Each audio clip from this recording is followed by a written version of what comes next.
My name is Sophia Trotman, and today I will be talking about, are some dogs inherently aggressive? Have you heard the saying, a dog is a man's best friend? I don't know about you, but for me it's completely true. Since they depend so much on us, how we treat them as puppies and how we raise them is very important. All dog breeds are very caring and expect the same towards them. Do you treat your dog or a street dog with love? It doesn't matter where they're from or their breed. After working with a veterinarian for some time, I became curious about the different behavior of the dogs that came in towards the staff and other animals. So I decided to do some research about it. To those who are listening today, I will inform you about the naturally aggressive behavior in different dog breeds and which of the many breeds get misjudged because of their appearance. Just like humans have different tempers, different dog breeds tend to be more aggressive than others. Now, before you start to worry, let me clarify.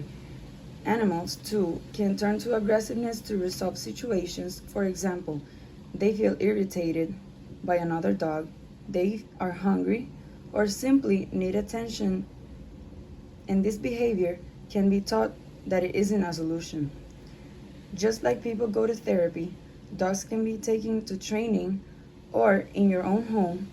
Reward them when they've managed a situation correctly.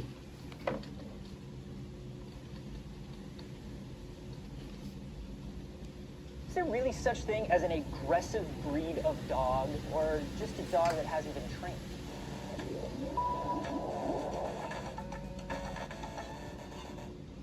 Anthony Carboni here for D News, and I got a Pomeranian, a little guy. He rules. I brought him on the show before, and when people meet him, they love him, but they also add, oh, he must yap a lot, or he fights pretty often, doesn't he? Because that's sort of how people think of Pomeranians. And while different breeds of dog do have their own unique quirks, you can't really say a pit bull is more likely to attack you than a poodle. New research says that a dog's breed is just one minor indicator of how aggressive it's going to be. Aggression is very complex. It depends on things like training, the treatment of the dog by its owner, its environment, its situation. The study by the University of Bristol School of Veterinary Sciences found that about 7% of owners said their dogs bark, growl, or bite strangers in their home. 5% said aggressive behavior happened towards strangers on walks, and 3% said that their dogs were actually aggressive towards family members. And that makes sense. Dogs are territorial. They're pack animals, so you figure they'd be more aggressive when protecting their home or their family. But what's interesting is that the dogs that showed aggression in one of those situations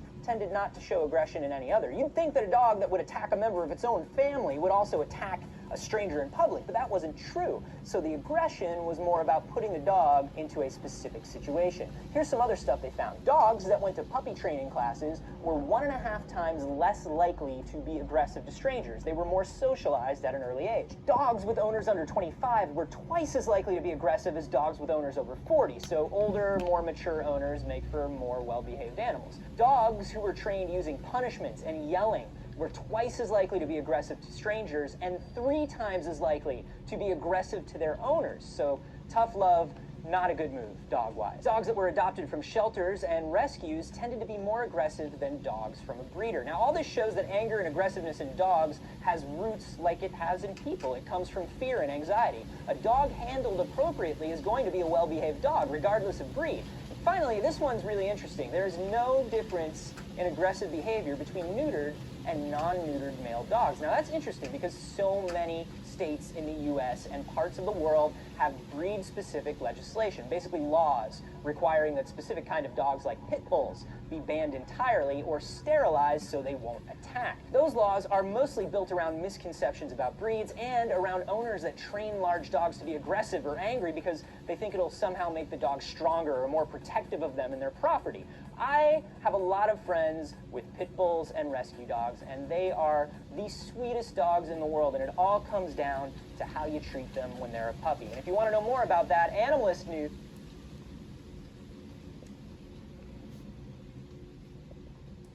Data from the article titled Importance of Puppy Training for Future Behavior of the Dog demonstrates that training and helping dogs socialize from a young age improves obedience behavior.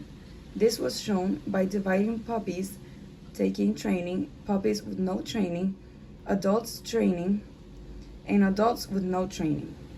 In the graph shown, we can see that puppies in training had the highest number when watching their behavior around strangers. Isn't it awesome? Working side by side with your puppy, watching him overcome aggressive attitudes. Also, like humans, loving and playful dogs get judged because of they were created physically.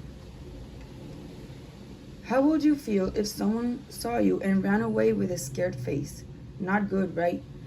Some dogs that are genetically big, strong, and have big paws and teeth tend to receive unjust attitudes from people. Breeds like Pit Bulls, German Shepherds, and Doberman suffer this judgment.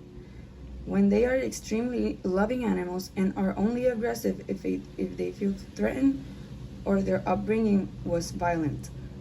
Other breeds like Akita, Chihuahua, and Chow Chow have a huggable or unaggressive appearance. I mean, look at those faces. However, these dogs need a lot of attention and socializing during puppies so they can control their behavior. Now, don't get me wrong, they are not bad. They just simply are more territorial or protective and have a stronger attitude. As expressed, it's important for all dogs to receive a good and loving upbringing to help with their conduct, especially those with a stronger character. Even though some may have aggressive tendencies in their DNA, it doesn't mean we shouldn't give them a chance. Attention and dedication are needed for them and all dogs. The best advice for anyone that can fulfill the required dedication is that they don't adopt breeds without these tendencies. Like this amazing quote by American singer Kinky Friedman, "Money can buy you a fine dog, but only love can make him wag his tail." Thank you.